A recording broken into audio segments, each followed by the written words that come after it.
The ranch had been dying for 3 years, and Xavier Patterson figured he might as well let it finish what grief had started. He stood on the porch of the main house that September morning in 1882, watching dust devils dance across land his father had broken, his grandfather had bled for, and his mother had loved until consumption took her the previous winter, following his father into an early grave. The cattle were gone, sold off to pay debts. The horses, all but 2, had met the same fate. 23 years old, and he felt ancient, hollowed out like a dead tree still standing because it had forgotten how to fall. The stagecoach appeared on the horizon just after noon, an unexpected interruption in his daily ritual of staring at ruin and contemplating whether to ride into Park City, Utah, and sign the papers that would hand everything to the bank. The coach rattled up the drive, and Xavier watched with dull curiosity as it stopped, the driver calling down something he could not quite hear. Then the door opened, and a woman stepped out into the dust and September heat. She wore a traveling dress the color of deep blue sky, already dusty from the journey, and carried a single carpet bag. Her dark hair had come partially loose from its pins, curling against her neck in the warmth. She looked up at the house, then at Xavier, and he saw her shoulders straighten with determination. "Is this the Patterson Ranch?" Her voice carried clearly across the yard. "What is left of it?" Xavier descended the steps slowly, studying her. She was young, perhaps 20 or 21, with eyes that struck him even from a distance as remarkably green. "You have got the wrong place, I think. Nobody comes here anymore. My name is Margaret Thompson." She set down her bag and pulled a folded letter from her pocket. "I've come about the position." Xavier stared at her. "What position?" "The housekeeper position your mother advertised 6 months ago in the Denver papers. I wrote, and she responded, asked me to come in September when my previous employment ended." Margaret held out the letter, and Xavier took it with numb fingers.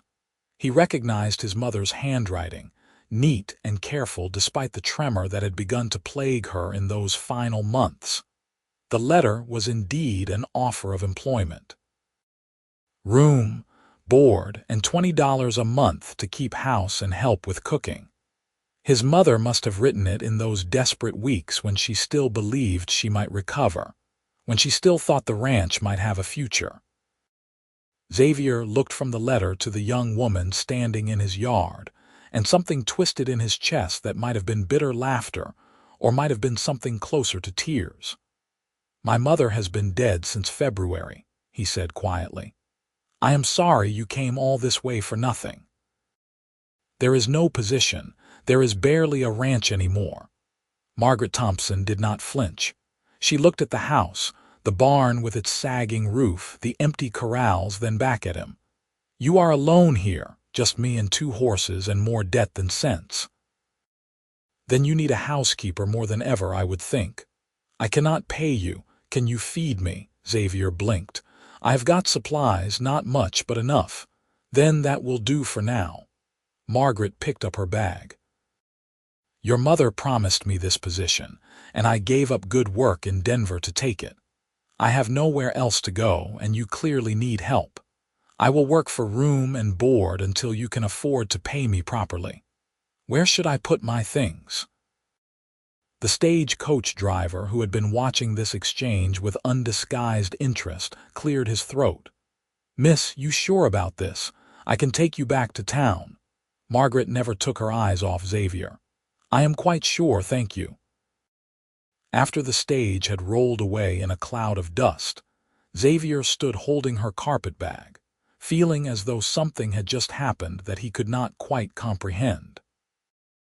Margaret had already gone inside, and he found her in the kitchen, surveying the disaster of unwashed dishes, scattered supplies, and general neglect that had accumulated over months.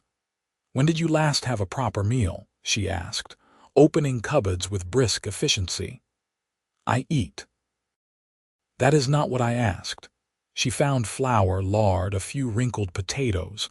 "Sit down, I will make something. You just got here. And I said I was the housekeeper, so sit down and let me work." Xavier sat, mostly because he could not think what else to do. He watched her move around the kitchen his mother had once ruled, watched her build up the fire in the stove and set water to boil, watched her roll up her sleeves and begin to transform chaos into order. She worked with the confidence of someone who had been doing such things her whole life, and within an hour, the kitchen smelled of frying potatoes and onions, and Xavier's stomach reminded him that he had been living on hardtack and coffee for longer than he cared to admit. "Why did you really stay?" he asked as she set a plate in front of him. "The truth." Margaret sat down across from him with her own plate. "Because your mother's letter was kind. Because the job I left was not, and the man who employed me was less kind still. Because I looked at you and saw someone who had given up, and I know what that feels like." She met his eyes directly. "And because sometimes we need a reason to keep going, even if it is just someone else depending on us. Maybe I can be that reason for you, at least for a while." The food was simple but the best thing Xavier had tasted in months. He ate in silence, aware of her watching him, aware that his house felt different with another person in it, less like a tomb, less like a place where hope had gone to die. "The bank wants the ranch," he said finally. "I have been avoiding signing the papers, but there is nothing left to work with. No cattle, no money for seed or supplies. It is over." "How much land do you have?" 500 acres. Good grazing land, water rights to the creek. "My grandfather got it cheap because of the Indian troubles back in the 50s, built the first cabin where the barn is now. My father expanded the herd, built this house. We had 300 head of cattle at the best time." Xavier pushed his empty plate away. "Then my father died in a riding accident 3 years ago. My mother tried to keep it going, hired a foreman, but he stole from us and ran off half the herd before I caught on. We had to sell everything to pay the debts. Then my mother got sick. But the land is still good." "The land has always been good. Land is not the problem is everything else." Margaret stood and began clearing the dishes. "Then we will start with what we have and build from there. You are not listening. There is nothing to build with. There is you, there is me. There is 500 acres and 2 horses and supplies enough for now." She turned to face him, her hands on her hips. "That is more than nothing, Xavier Patterson." Hearing his full name in her voice sent an odd jolt through him. He realized she had never asked it, had simply known from his mother's letter. Realized, too, that this was the first time in months anyone had spoken to him with anything other than pity or calculation. Margaret Thompson looked at him like he was a person who might still be capable of something beyond surrender. "You do not understand what you are saying." "Then explain it to me. I have time. I live here now." Despite everything, Xavier felt something that might have been the ghost of a smile. "You are stubborn. I have been called worse." Margaret returned to her dishes. "Tell me about the ranch. Tell me everything." So he did. As the afternoon faded into evening, Xavier talked more than he had in months, explaining the cycles of cattle ranching, the seasonal demands, the markets and prices and endless calculations that determined profit or loss. He showed her the account books, the mounting debts, the impossible numbers. She listened with fierce attention, asking sharp questions that proved she understood more about business than he had expected. "Your mother mentioned you had neighbors," Margaret said as full dark settled and she lit the lamps. "What about them?" "The Hendersons to the north run sheep. We have never had much to do with them. The Carmichael place to the east is bigger, more successful. James Carmichael has made it clear he would buy this land if I wanted to sell." Xavier leaned back in his chair. "He has been patient about it, I will give him that. Has not pushed too hard." And you do not want to sell to him. I do not want to sell at all, but wanting and being able are different things. Margaret was quiet for a moment, her fingers drumming on the table in a thoughtful rhythm. How much money do you have? The absolute truth. $43. Maybe another 8 in small coins scattered around. And the bank wants how much? 200 by the end of October, or they start foreclosure proceedings. That gives us 6 weeks. Margaret stood. Show me the rest of the property tomorrow. I want to see everything. Tonight, I am going to clean this kitchen properly and make up a room for myself. You should sleep. You look half dead.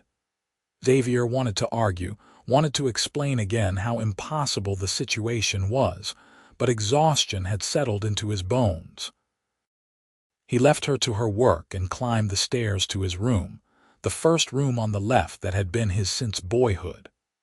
For the first time in longer than he could remember, he fell asleep without lying awake for hours first, staring at the ceiling and seeing no future worth imagining. He woke before dawn out of long habit and came downstairs to find Margaret already up, the kitchen warm and coffee made. She had changed into a simpler dress, dark gray and practical, and tied her hair back in a neat braid.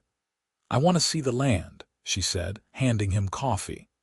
"All of it." They spent the morning riding the property lines on the 2 remaining horses, a bay gelding named Copper that had been his father's and a gray mare called Smoke. Margaret sat her saddle with competence, following as Xavier showed her the creek that never ran dry, the high pastures where cattle had once grazed, the lined shack in the far corner that needed repairs. She asked questions constantly, about water and grass and distances, about the condition of fences and the quality of soil. "You could run cattle again if you had the money for stock," she said as they paused on a ridge overlooking the ranch. "This is good land, Xavier. Your family chose well." Good land does not matter without cattle or money or time. But he heard the defensiveness in his own voice, the way he was arguing against something he wanted to believe. "Then we need to find a way to get those things." Margaret turned her horse back toward the house. "Come on, I have an idea." Her idea, as it turned out, was audacious and possibly insane. She laid it out over lunch, speaking quickly, her green eyes bright with the kind of energy Xavier had forgotten people could have. "We cannot raise cattle without money for stock," she said, "but there are other things we can do with this land in the short term. The garden plots near the house, they could still produce. It is late in the season, but not too late for some crops. There are wild herbs on this property, I saw them this morning. Medicinal plants that people in town would pay for. And the horses, could you break wild horses if you could catch them? There are wild herds in the hills," Xavier admitted. "I used to help my father break horses. We sold them for good prices. Then that is our answer. We use what we have. I will tend a garden, harvest herbs, preserve food we can sell. You catch and break horses. We pool everything and pay the bank their blood money, and then we start building toward cattle again." Margaret leaned forward intently. "It will be hard work, maybe impossible, but it is a chance, which is more than you had yesterday." Xavier looked at her, this woman who had appeared in his yard like some kind of fever dream, who had no reason to care about his failing ranch or his dead dreams. "Why would you do this? You could go to town, find real work with real pay." "Because your mother asked me to come help. Because you need help, whether you want to admit it or not. Because I have spent my whole life working for other people's dreams, and maybe it is time I invested in something I can believe in." She held his gaze. "Will you try? Will you fight for this place?" Something in Xavier's chest cracked open, and air rushed in where there had been only stone. He thought of his father's hands teaching him to throw a rope, his mother's voice singing in this kitchen. The generations of work and hope poured into this land. He thought of Margaret Thompson with her carpetbag and her determination, this stranger who believed in possibilities he had given up on. "Yes," he heard himself say, "I will try." They began the next morning. Xavier rode out into the hills before dawn, searching for sign of the wild horses he knew ran in the high country. Margaret attacked the garden plots with a vengeance, clearing away the weeds and dead plants, working the soil. She found the root vegetables his mother had planted in the spring and had somehow survived neglect, carrots and turnips that could be harvested and sold. She ranged over the property in the afternoons, gathering herbs and plants she recognized, spreading them to dry. 3 days later, Xavier found the wild herd. 15 horses, mostly mares and young stock, led by a rangy buckskin stallion. He spent 2 days studying their patterns, their watering spots, their escape routes. Then he began the patient work of building a temporary corral in a box canyon, using what materials he could salvage and cut. It was work that required more time than he had, more resources than he possessed, but he kept at it with grim determination, sleeping rough in the hills, living on what supplies he had brought. When he returned to the ranch house 6 days after leaving, exhausted and filthy, he found it transformed. The kitchen gleamed. The garden showed neat rows of late-season greens beginning to sprout. The porch had been swept clean, the windows washed.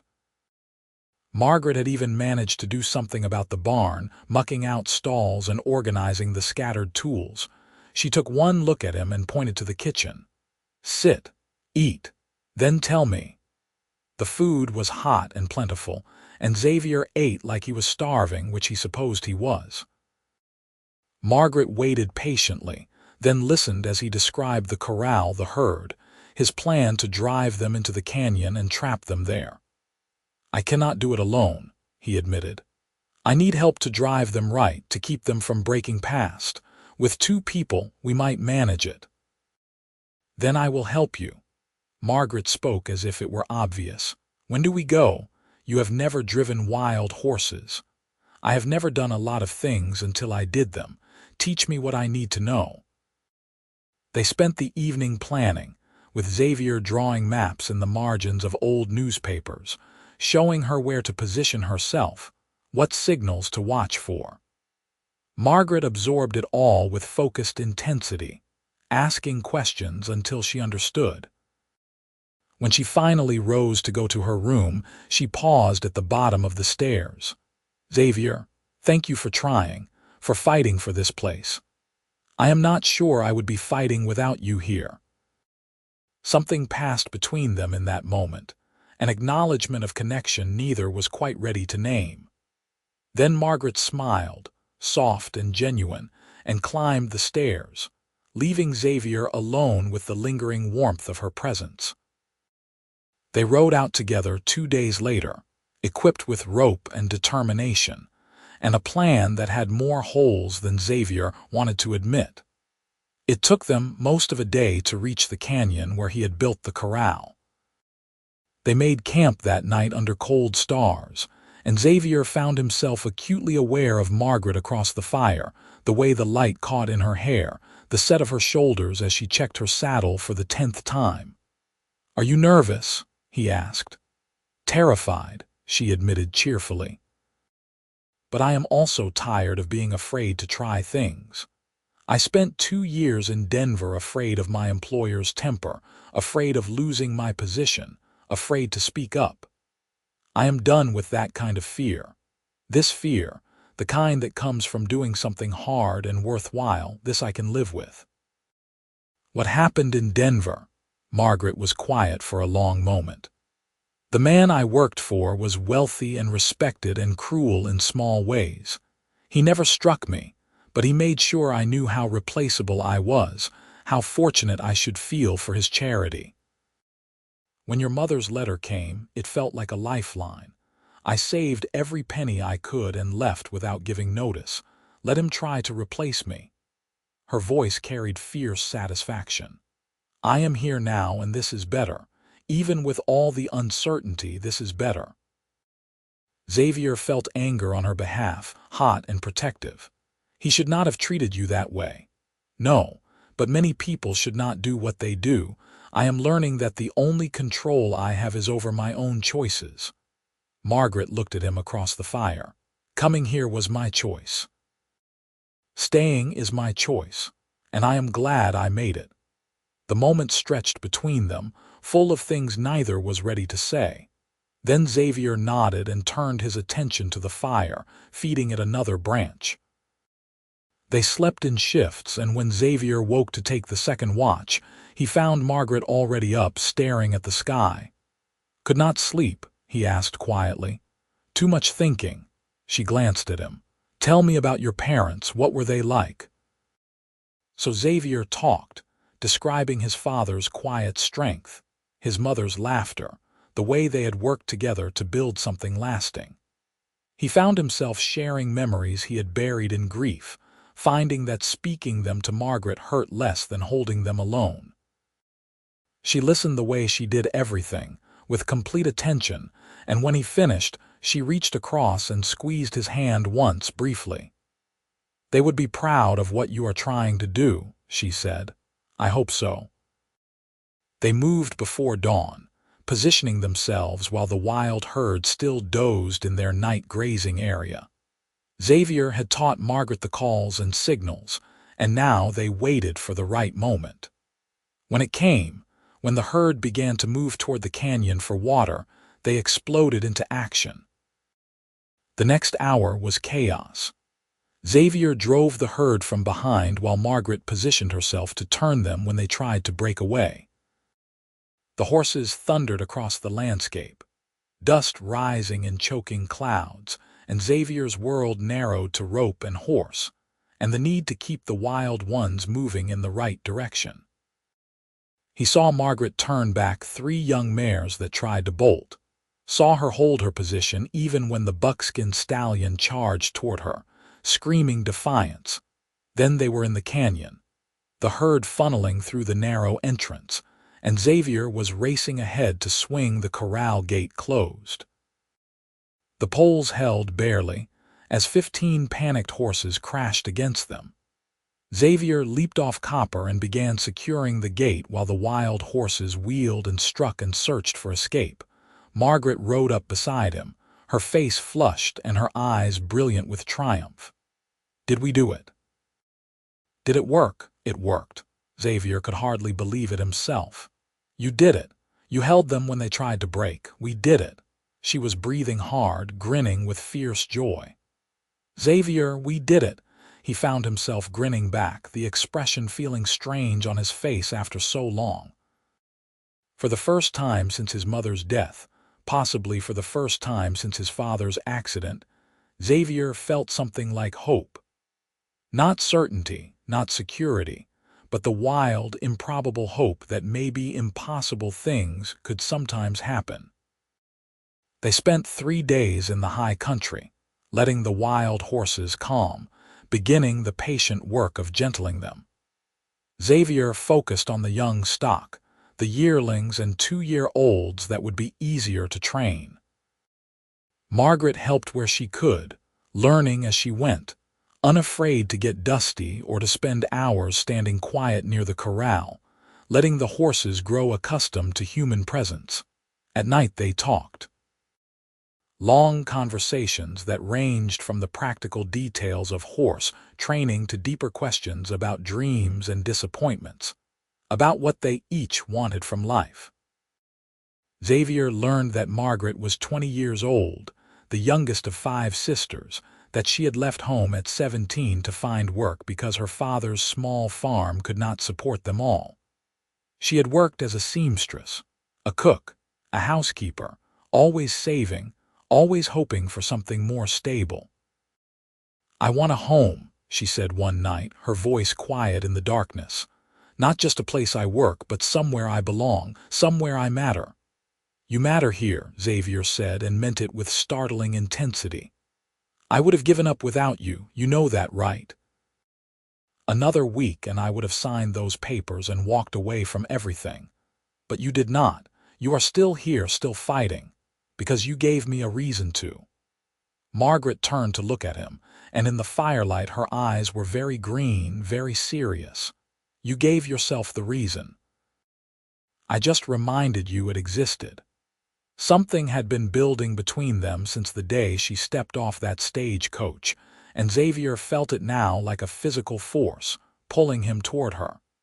He wanted to reach for her hand, wanted to close the distance between them, but uncertainty held him frozen. She was his employee, technically. She had come here for work, and he had no right to complicate that with his growing feelings. As if sensing his thoughts, Margaret smiled slightly. "You think too much sometimes. One of us should. Or maybe sometimes we should just be honest." She took a breath. "I care about you, Xavier, more than I probably should after such a short time. You can tell me if that makes things difficult, and I will do my best to pretend otherwise, but I wanted you to know." Xavier's heart hammered against his ribs. "It does not make things difficult. It makes things complicated, maybe, but not difficult. Complicated I can work with." Margaret's smile widened. "So you care about me too?" "Yes." The admission felt like stepping off a cliff. "I did not think I could feel this way again after losing everyone. I thought that part of me had died with my parents. But you make me feel alive, Margaret. You make me believe things could be good again." She reached across then and took his hand, lacing her fingers through his. They sat that way for a long time, watching the fire burn down, neither needing to say anything more. The wild horses shifted and settled in their corral, and overhead the stars wheeled in their ancient patterns. And for the first time in years, Xavier felt like he was exactly where he was supposed to be. They returned to the ranch with 5 young horses trailing on lead ropes, the rest released back to their wild freedom. 5 horses to break and train and sell, each one representing money they desperately needed. Xavier began the work immediately, spending long hours in the corral while Margaret managed the house and garden and her herb gathering. But they found time for each other too, meals together where conversation came easy, evenings on the porch watching the sun set over the land they were fighting to save. 3 weeks after capturing the wild horses, Xavier rode into Park City with 2 fully broken mares, gentle and responsive. He sold them to the livery stable for $60 and returned to the ranch feeling lighter than he had in years. Margaret met him in the yard, and he scooped her up and spun her around, her laughter bright in the autumn air. $60, he said, setting her down but not letting go.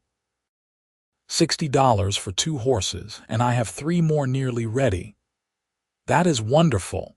Her hands rested on his shoulders, her face tilted up to his. Xavier, we are going to make this work. We might actually survive this. He was acutely aware of how close they stood, how perfectly she fit in his arms. Margaret, yes. Her voice had gone soft. I love you. The words came out in a rush. I know it is fast. I know we have only known each other a month, but I love you and I needed to say it. Margaret's smile was incandescent. I love you too. I have been waiting for you to say something, wondering if I was imagining the way you look at me sometimes.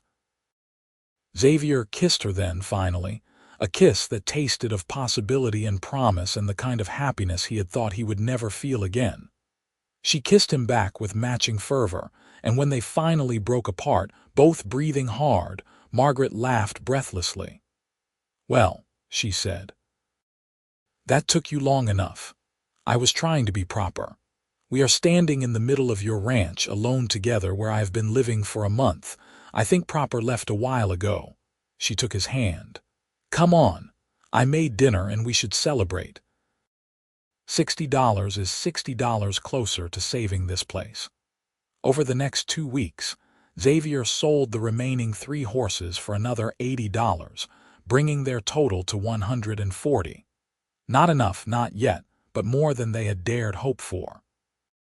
Margaret's garden had begun producing, and she had sold vegetables and preserved goods in town for another $12. Her dried herbs had attracted attention from the town doctor, who placed a standing order for specific medicinal plants. Every dollar went into a jar on the kitchen shelf, a visible reminder of progress. But as October wore on, they both knew it would not be enough. Even with everything they had managed, they were still $48 short of what the bank demanded. Xavier began looking at what else could be sold, what other desperate measures might be taken. The bank's deadline loomed like a guillotine. 5 days before the payment was due, James Carmichael rode into the yard. He was a man in his 40s, successful and confident, and he greeted Xavier with every appearance of friendliness. "Patterson, I heard you have been breaking horses. Good work." "Thank you." Xavier kept his voice neutral. He had known Carmichael his entire life, had never disliked the man, but also had never fully trusted him. "I wanted to make you an offer before the bank takes action." Carmichael dismounted and leaned against the porch railing. "I will pay off your debt to the bank and give you an additional $500 for the land. That is more than fair, and it means you walk away clean, no stain on your name. You can start fresh somewhere else. This is my home. It is land, Patterson, just land. You are young, you could start over, maybe find easier work." Carmichael's eyes flicked toward the house, where Margaret had appeared in the doorway. "You have got someone depending on you now, I see. Think about her. Think about giving her a stable life instead of this struggle." Margaret descended the steps and came to stand beside Xavier, her presence a statement of solidarity. Xavier makes his own decisions about his land. Carmichael's smile thinned. "Of course. I just wanted to make the offer. You have until the end of October. If you change your mind, you know where to find me." After he had ridden away, Margaret turned to Xavier. "We will find the money, somehow." But neither of them could see how. They had exhausted every quick option, and there simply was not enough time to do more. That night, lying in bed staring at the ceiling, Xavier faced the bitter reality that maybe some things were impossible after all. He woke before dawn to find Margaret already gone from her room. He found her in the kitchen, dressed for riding, packing supplies into a saddle bag. "What are you doing?" She turned to face him, her expression determined. "I have an idea. It is risky, and you are probably going to argue with me about it, but we are out of options." "Margaret, what are you planning?" "There is a horse race in the next county 3 days from now. I heard about it in town last week. The entry fee is $5 and the prize is $100. She met his eyes squarely. "I can ride, Xavier. I can ride well. If I enter and win, we have the money we need." "Absolutely not. Those races are dangerous, and they do not usually allow women. They allow anyone who can pay the entry fee and sit a horse. I checked." Margaret came closer. "I know it is a risk, but it is the only chance we have left. I have been riding since I was a child, and I am good. Trust me on this." Xavier wanted to refuse, wanted to forbid it, but he saw the steel in her eyes and knew she had already made up her mind. "I should be the one to race. You are still training horses, work we know will bring money. I am the one with time to travel there and back." She took his hands. "Let me do this. Let me fight for us too." In the end, he could not tell her no. They used 5 of their precious dollars for the entry fee, and Margaret left that morning on Smoke, riding fast toward the county seat where the race would be held. Xavier watched her go with his heart in his throat, terrified and proud and so in love it hurt. The next 3 days were agony. Xavier worked with the horses because it was the only thing he could do, but his mind was always on Margaret, wondering where she was, if she was safe, if his decision to let her go had been the worst mistake of his life. He barely slept, barely ate, and by the 3rd night he had decided that no amount of money was worth this fear. She came home the next afternoon, riding into the yard with the sun behind her, and Xavier ran to meet her, lifting her down from the saddle and holding her tight. "You are back. You are safe. I am back." Her voice was tired but triumphant. "Xavier, I won. It was close and terrifying, and I thought I was going to lose at least 5 times, but I won." She pulled a leather pouch from her saddle bag and handed it to him. Inside was $100 in coins and bills, more money than he had seen in one place in years. "You did it." Xavier felt dizzy with relief and joy. "Margaret, you actually did it. We did it." She was crying now, tears of exhaustion and triumph streaming down her face. "We saved the ranch. We beat them. We won." He kissed her there in the yard, pouring everything he felt into it, gratitude and love and wonder at this woman who had ridden into his life and changed everything. When they finally pulled apart, Margaret laughed shakily. "We should probably go pay the bank before I collapse." They rode to Park City together the next morning, walking into the bank with their money and the grim satisfaction of people who had fought impossible odds and survived. The banker counted out the $200 with barely concealed disappointment, stamped their papers paid in full, and handed Xavier the deed to the land, clear of all debt.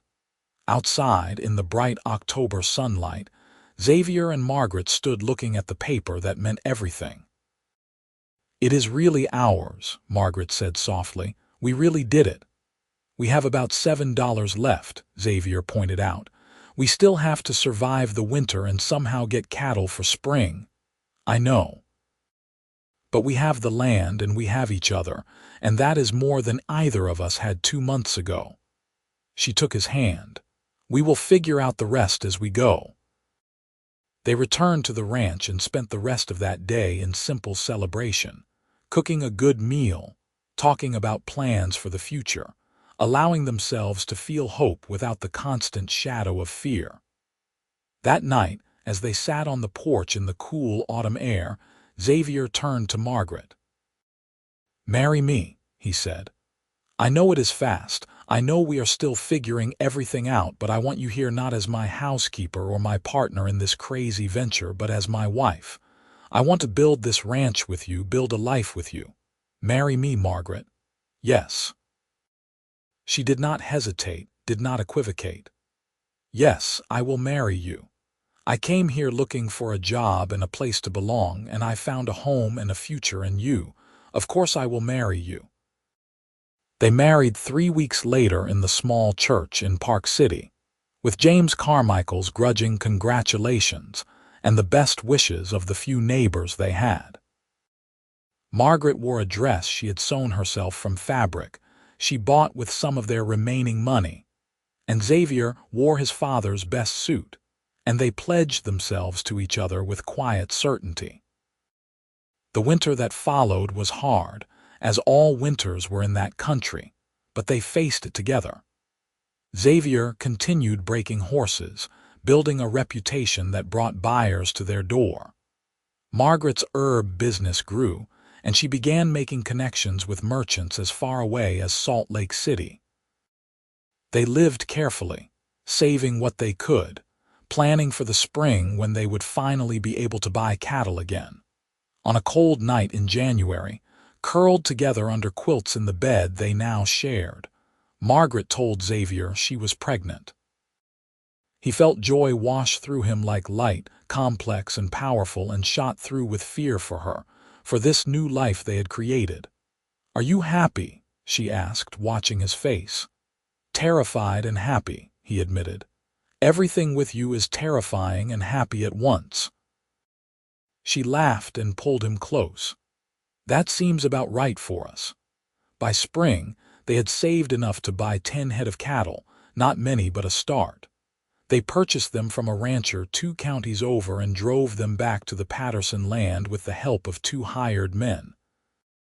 Watching those cattle spread out across his pastures, Xavier felt something settle in his chest, a sense of rightness and completion. "It is really a ranch again," Margaret said, standing beside him with her hand on her growing belly. Your father and mother would be so proud. Our ranch, Xavier corrected. None of this would exist without you. Their son was born in late summer of 1883, delivered by the doctor from Park City, with Margaret's fierce determination seeing her through a long labor. They named him Thomas, after Xavier's father, and from the moment Xavier held the tiny, squalling bundle, he understood what his parents had been building toward, what all the work and sacrifice had been for. The years that followed were not easy, but they were good. The herd grew slowly but steadily. Xavier's reputation as a horse trainer brought steady income.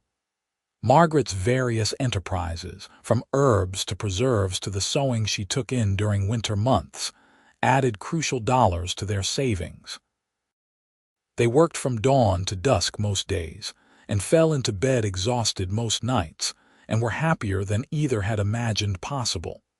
A daughter came 2 years after Thomas, a red-faced, loud baby they named Sarah, after Margaret's mother.